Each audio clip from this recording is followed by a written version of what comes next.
ये तस्वीरें आप देखिए सचिवालय की है, जहाँ की तमाम जो सफल अभ्यर्थी हैं वो देखिए रोते हुए बिलखते हुए जो है यहाँ पर बैठ गए हैं। किस तरीके से रो रहे हैं। हम लोग का जिंदगी बर्बाद किया है, इसका जवाब कौन देगा। हम लोग पुराना जॉब छोड़ के आए हैं, रेजिग्नेशन देके आए हैं। हमारे माता पिता पूरा मरने का क्या होगा, इतना सरकार को जवाब देना चाहिए। देखिए, सीजीएल के सफल अभ्यर्थी जो थे कर्मचारी बन चुके थे और लगभग 8 महीने पहले मोरहाबादी के मैदान में इनको नियुक्ति पत्र दिया था। अनिल रजक वही है जिन्होंने अपने परिवार का भरण पोषण ऑटो चलाकर किया था, अपनी बहन को पढ़ाया लिखाया, शादी तक कराया, बूढ़ी माँ है उसके साथ ये नियुक्ति पत्र लेने के लिए पहुंचे थे।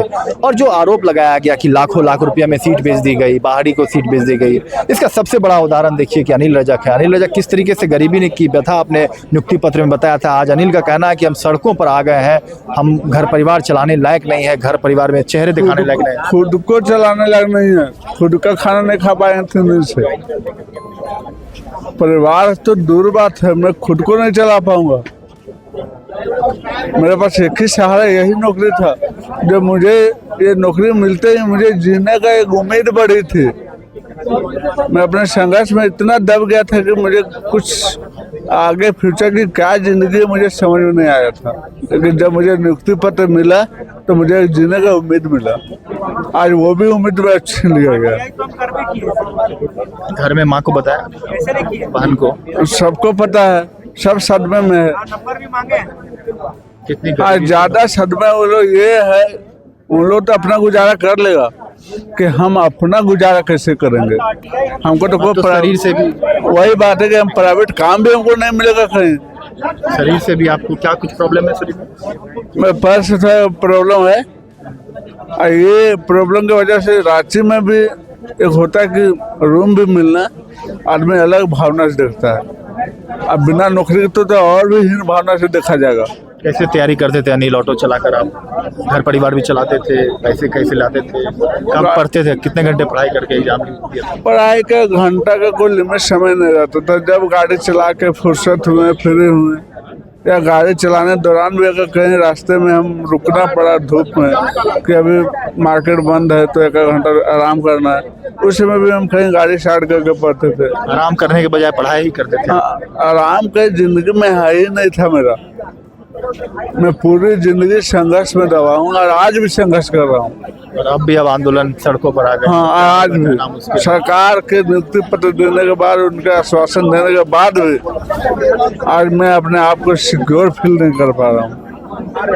लग रहा था कि 8 महीने बाद ऐसा भी हो जाएगा, कोर्ट में जांच के बाद। मुझे जिस दिन ज्वाइनिंग मिला था उस दिन से हम आश्वस्त हो गए थे कि हम ठीक है, अपना जीवन यापन कर लेंगे। क्योंकि माननीय मुख्यमंत्री के द्वारा ही स्पष्ट रूप से हमको आश्वासन दिया गया था कि अब तुम अपने जीवन यापन करने के लायक हो, अच्छा से काम करना, ईमानदारी से काम करना, जो कि मैं कर रहा था।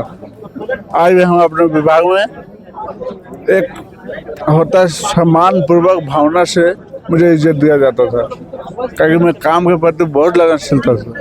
पहले भी हम मेहनत करके काम किए हैं। एक होता कि थोड़ा बहुत आदमी आलस भी करता है, मैं वो भी आलस नहीं क्यों आए तो मेरा विभाग में पता कर लीजिएगा। कहाँ पे कार्य थे? मैं यहाँ परिवहन विभाग रांची में हूँ। परिवहन। मैं पहले भी परिवहन लाइन में था, गाड़ी चलाते थे, आज भी परिवहन मिला है। संयोग है जिंदगी का।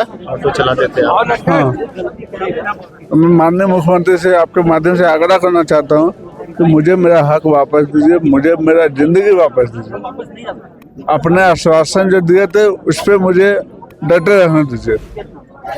इस तरह से आश्वासन दे के छीन के रोड पे मारने के लिए मजबूर ना किया जाए, मैं आग्रह करता हूँ सरकार से। और जो रद्द के लिए मांग कर रहे थे, जो लगातार प्रोटेस्ट कर रहे थे, देखिए और जो रद्द वालों कोई भी वैकेंसी आती है, चाहे स्टेट गवर्नमेंट हो, सेंट्रल गवर्नमेंट हो, उसमें वैकेंसी एक लिमिट संख्या में रहती है, लेकिन भरने वाले की संख्या अनलिमिटेड होती है। आज ग्रुप डी रेलवे का भी वैकेंसी आती है, तो अगर 10,000 भी वैकेंसी है ना तो करोड़ों में फॉर्म जाता है। तो मान लीजिए 10,000, हम लोग 2,000 नियुक्त किए हैं, बाकी 3,04,000 के आसपास एग्जाम दिए थे, उसमें से 3,02,000 ऐसे हैं जिसका नहीं हो। सबका हो और दूसरा ये भी है जरूरी है सबको नौकरी, लेकिन एक आप उसकी ईमानदारी से परीक्षा, लगनशीलता, मेहनत, उसको साथ अच्छा से डिसिप्लिन में अपना, वो भी नौकरी लेंगे। आज नहीं तो कल, कल नहीं तो परसों। जब उनका नौकरी लगेगा। यहाँ भी बहुत ऐसे हैं जो अपना इस नौकरी लेने के लिए अपने सेंट्रल नौकरी, विभिन्न तरह की नौकरी को छोड़े, अपनी जिंदगी की आधी उम्र बिता दी है। वो भी तो 20-22 साल में चाहते होंगे कि हम नौकरी करें, लेकिन अगर मेहनत में कमी होती होगी तो नहीं निकल पाता होगा। और नहीं निकल पाने मतलब ऐसा नहीं कि दूसरे को भी रद्द करवा बैठा दे।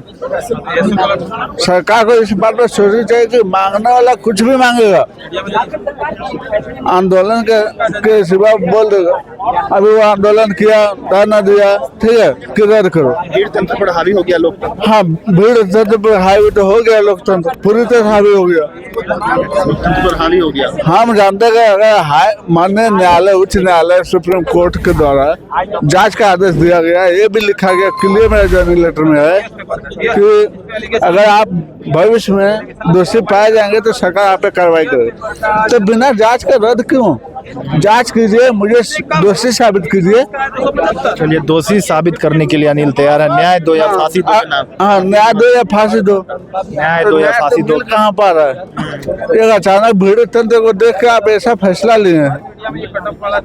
चलिए, अनिल वही है जिन्होंने ऑटो चलाकर अपने घर परिवार को चलाया, और शरीर से भी देखिए कि पूरी तरीके से स्वस्थ नहीं है, पैर में जो है दिक्कत है, विकलांग है, लेकिन आवाज़ में, बोलने में कठिनाई है, लेकिन नौकरी किसी तरह लिया था और घर परिवार के लिए जो है अपने सहारा बना था। लेकिन एक दुखों का पहाड़ इनके सर पर जो है गिरा है, और ये सचिवालय की तस्वीर आप देख रहे हैं जहाँ के तमाम कर्मचारी इस वक्त जो है सड़कों पर आ गए हैं और जमीन पर लेट कर यह नाराजगी जता रहे हैं। न्याय दो, फांसी दो के नारे जो मांग रहे हैं। ये देखिए, मुख्यमंत्री जी मेरा फोटो भी इनका लगाया था, आप देख सकते हैं कि किस तरीके से जो है उस वक्त इनको दिया गया था, और इन्होंने अपने परिवारों की पूरी दुख भरी कहानी, दास्तान बताया था कि किस तरीके से ऑटो चलाकर अपने परिवार को, बहन को शादी, पढ़ाई और बूढ़ी माँ का एक सहारा बना था। लेकिन आज नौकरी छीन जाने से, परीक्षा रद्द हो जाने से एक दुखों का पहाड़ इन पर टूटा है। उम्मीद है इसमें क्या कुछ आगे निर्णय होंगे, यह देखने वाली बात होगी।